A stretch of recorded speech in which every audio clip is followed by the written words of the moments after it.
ng barangay. Siya do ka ngayon siya mangitawgon liwat councilor kung magliga president siya, no? Ang una nga konsentrasyon, kung priority action art, ang barangay Singkang Airport. You know, in the last year, action art, 30 ang nakasugat ang dading iniining nga tuig ang nakita tanga challenges bala. Yes, sir. It somehow needs a drastic and immediate solution. Aha. So labi ng pinakabaha bala kag Correct. ang bilog na Bacolod was declared as under the state of calamity. So Aha. I think hindi lahog-lahog ang problema nga ti daw kinahanglan suporta sa nasyonal kag lokal nga panggobyerno. Okay. So tell us, do kayo do may ara ng mga inspection na ginpatigayon and I understand do may 30 million nga budget allocation for the drainage project. Sa din gini siya nga area da sa inyo sa Singkang attorney? Bala mo action art, ang budget nga da, may loan ang syudad ng Bacolod. Okay. So, ayo gid na ni Councilor Simpol sa kay Mayor Albe kag sa aton dira sa konseho nga kung pwede nakita Manila ang sitwasyon nga ang barangay Singkang is in a unique position, in a unique location nga natungan sang duha ka suba ang Lupit River kag ang Magsungay River. Correct. Kag every time there is a heavy rain, hindi na gani bagyo lang yang ginahulat kundi ng bisan ulan nga tudo-tudo nga sa Gunson sa Kadlaw, okay. Dugangan pa sa taas taob sang tubig, manaog ang tubig sa bukid. Ang Singkang galubog gidayon. So, ang mga solusyon hindi lang isa ka bilog action art. But this is a good start. Si Mayor Albe sa part sang loan sa syudad, ang 30 million was gin-allocate dira action art sa sa pagpaubra sang drainage. Okay. So ang drainage nga pagabutangan diri bala mo nagsuguran na ni sa action art ining drainage, nasuguran man ni Congressman Greg. Dito sa Kalong-Kalong, palakad to sa Baybay, may ara kita nga nagin-allocate nga 16 million nga ginaubra subong. So amo na sang outlet pa isa pa Baybay. Ay kadua, may ara man sang 5 million nga gin-allocate kag ang barangay ang nag-implement diri naman sa Cadena de Amor sa airport. Now, ang isa ka pinakadako, tungod kay may ara na sa outlet, ang isa ka next sa outlet, amo naman ni ang Magsungay River. Okay. So kinahanglan ang palaba alin sa Palmas del Mar, if you can just imagine, alin diri sa may Kalong-Kalong, sa before sa Palmas del Mar, palabot diri sa norte, sa Magsungay Bridge, dira na magwa ang tubig with two accessible outlet. Okay. Amo na niya ang Cadena de Amor kag ang Kalong-Kalong pagbakanto dito. So pwede siya bisan diin mag-agi. Ang problema lang dito mo amo ning mayor madalan, which ang 30 million kulang gina sa sa akong pagtanaw do nag-engineer na ko action art mo. Dako gid sang problema abi diri. Okay. Every time mag-ulan pag itudo halin sa Araneta kag sa runway, taas ning runway mo. Ang ginaubra sa ulan ni sang operate ang hayang aton runway action art ang old airport. Tag-as sa sayang runway, kasi siyempre, aeroplano na tayong galabay mo. Hindi pwede magbaha. So, nagapanaog na dito kaluluoy ang GR Torres subdivision at ang mga palibot ng mga kapurukan. So, okay. This is a good start. Ang muna nga ko kay Mayor, nga kung ma-implementar nila ang mayor nga drainage sa main nga dalan sa GR Torres Avenue, ang muning halid sa Magsungay Bridge, pakadto sa Palmas del Mar. Then, ang mga drainage naman dayon sa mga outlet, sa mga gagmay. So, ang pinakadako nga problema ang diri sa Villa Servando, ay dira nagadulhog ang tubig. Correct. Alin sa bilog nga runway, manaog da, galubong ang mga tawo. Aha. So, in-explain ko sa city engineer, kay Councilor Pao, nga silingkoti, at least, alam mo si Pao taga-Diriman, tiga experience siya man to sa baha, sa piyak, sa ila to na yun, sa likod sang sugar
amo nang akong expectation kag amo man ang commitment ni Congressman Greg. Kasi kung ang lokal lang ang aton saligan, hindi na masarangan, no? Oh, correct. Kasi I read in the news, magin-announce ni Mayor Albi nga ang DPWH maputang sang flood control sa mga suba naton.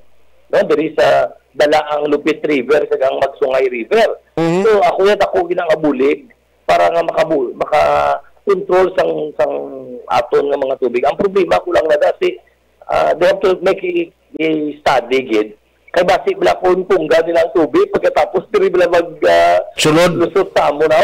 Correct. So, hindi na lahog na mga proyekto that needs a thorough study by experts. Kay parang hindi man kay basic kami di ang mapiktuhan kay amo na nakita ko pero every time magtudo ang tubig mag-awas magsugata ang balong taob nagalubong dayon ang diri sa singkang. Correct. So ang ako isa nakita dahil sa pagid siguro dredging sa aton mga suba medyo nabaw na wala kasi being a sugarcane province producing province ang kalabanan ni mga ugasip bala mga kalabanan na sa bukid bala Action Art pag panaog diri muna taon mong suba pag wala sang taas tubig pag hunas makita mo tabaw na lang ang suba gani siningon ang mga ang mga ugasip pag mga basurahan sa bukid nagapundo na di sa mga suba which I think aside sang flood control is also dredging amo na ako nila suggest sa DPWH kag sa city engineer Although isa man na siguro sa solusyon. It's a long-term solution and I believe hindi na siya lahog-lahog na programa o proyekto, but it's this appropriation and this project is a good start. Yes. Pero ang himuon sini at least gusto nang ginambal mo kinahanglan may thorough gin nga study kay kayos listood kon magasto kami milyon ka pesos and then sa uli makita galing ang epekto niya instead nga makabulig nga makapadasig sa daloy o kon pagpanubo pagpasubside sa baha basi ba tuod makapugong pero nga mas maglawig patinir sang tubig ba sa mga catch basin area ninyo sa Singkang. That is correct. Nabawan na taobla diri sa Tubangan kay Sano City. Dira sa Purok Mars medyo nubo. Duam na ng solusyon mo, either padalumon mo suba o tampukan mo di kay tungod na nubuan sila, di ba? So, amo na nga daw kinanglan ng ako ayo sa ilang, there should be a thorough study by experts. Kasi nang kasi imbis na makabulig, makapalala. I believe kasi na-happy ko yan there is a good this project had been nakuha tang atensyon sa syudad kag sa national government. Kaya hindi nila lahog na problema nga do malawig na nga pintinsya nga amon kumuyo diri.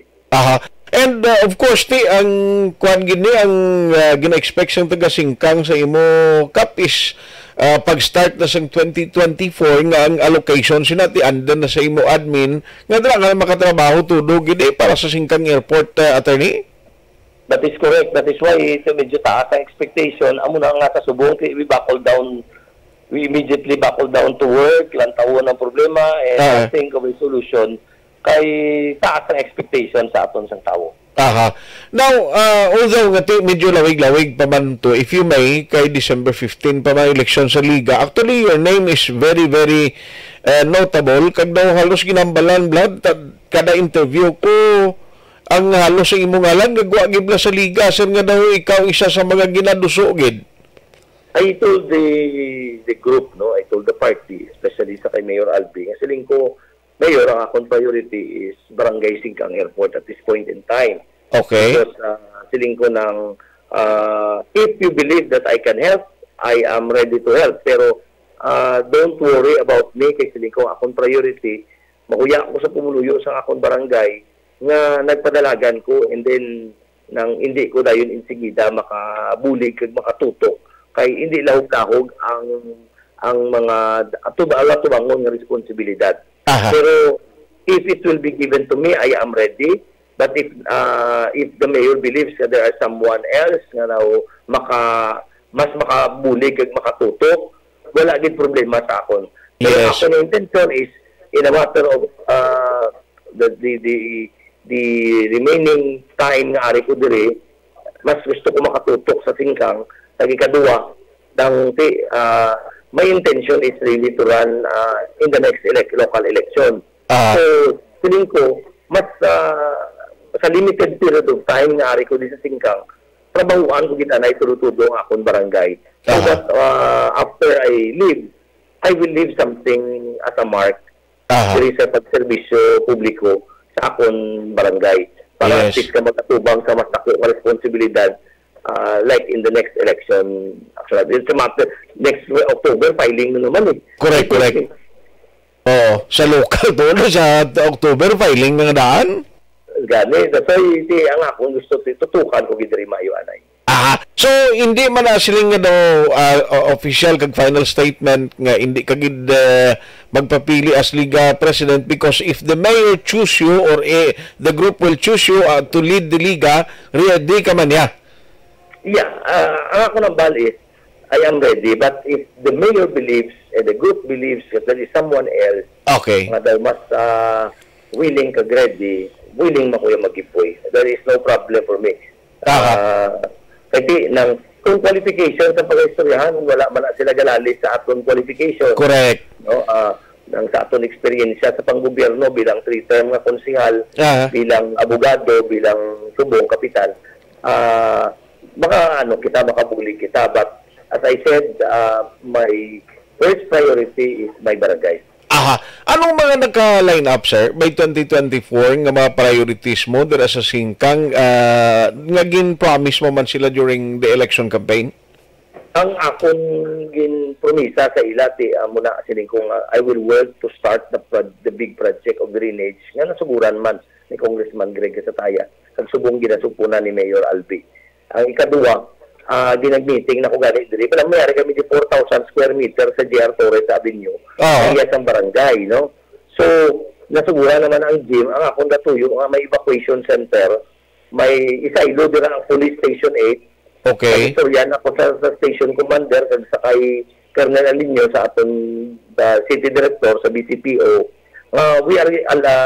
We are willing kasi rin po nagpangayo na permiso ang SM nga mabutang sila sang ma-start sila sa ilang fencing activity, no? Magudal na sila sa ilang property. Okay. So, meaning, once na may fencing na, to identify the needs and bounds sa ilang property, they can start planning sa ilang programa. So, siling ko, this is a good start nga ang aton police station nagatubang sa dako-dako nga development sa South Amuning sa SM. Okay. So, ang gina-offer namon sa ilang, we will give them the 500 square meter property nga pagatungtungan sang police station.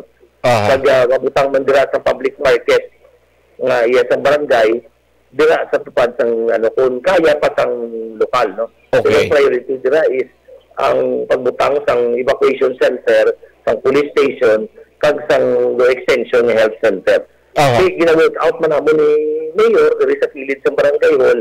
Kasi naman basti papangayo namon sa Araneta para mabutangan din sa dako nga barangay activity center sa public market. Sir, ang ginamuno mo lang nga property nga patukuran kag i-develop sang SM dito sa dapit? Ang bilog nga runway. Ang runway. Sa meeting, sa Goodson nga ang among meeting diri. Okay.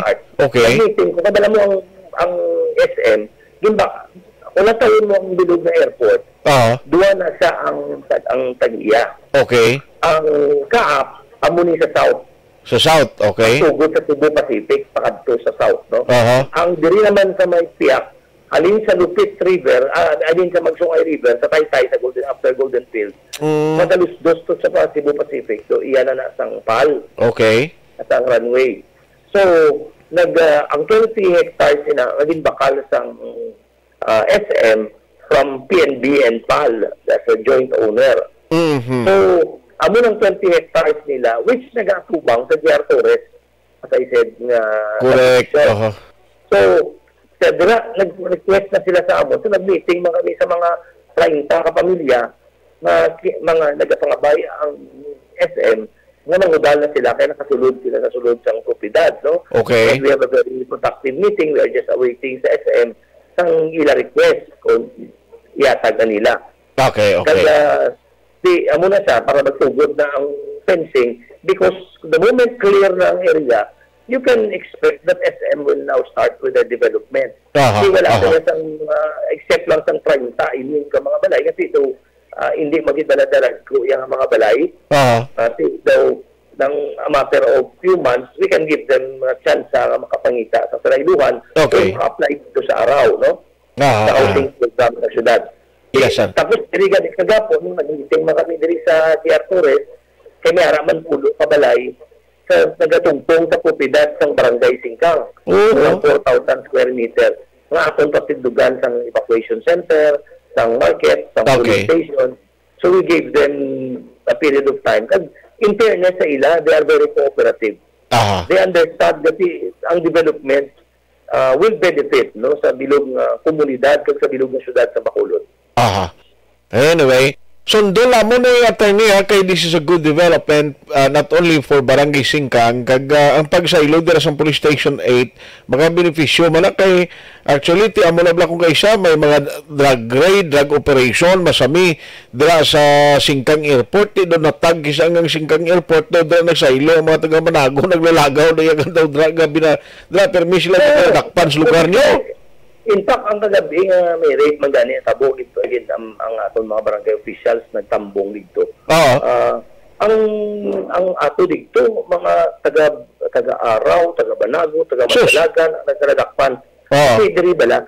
Bala mo ang police station 8 tapos paano koy? Correct. Tupad ang isa ka police station 8, ang police station 10 ara man lang sa few 1 kilometer away or less than 1 kilometer away lang. Ara naman sa Sumag. Diriya sa Singkang Airport, tangob ang mga area nga sa akop sa Station 8, layo ang aton police station. So I think, if the police station is stationed there, medyo may sulba ang mga bad elements para maghimo sa ilang mga illegal mga aktibidades diri. Pero would it be possible nga instead nga sa Ilocon, ma-add na lang abi another police station da sa inyo, sir? That I do not I cannot answer to the PNP. But I am, in whatever means, kami willing magatag isang 500 square meter para nga patindugan sa isa ka police station, whether extension, or whether a new police station, or whether a transfer of a police station. Yes, sir. Hindi man ito ila, ang sabahan mo, koy mo. Nagawa lang po sila,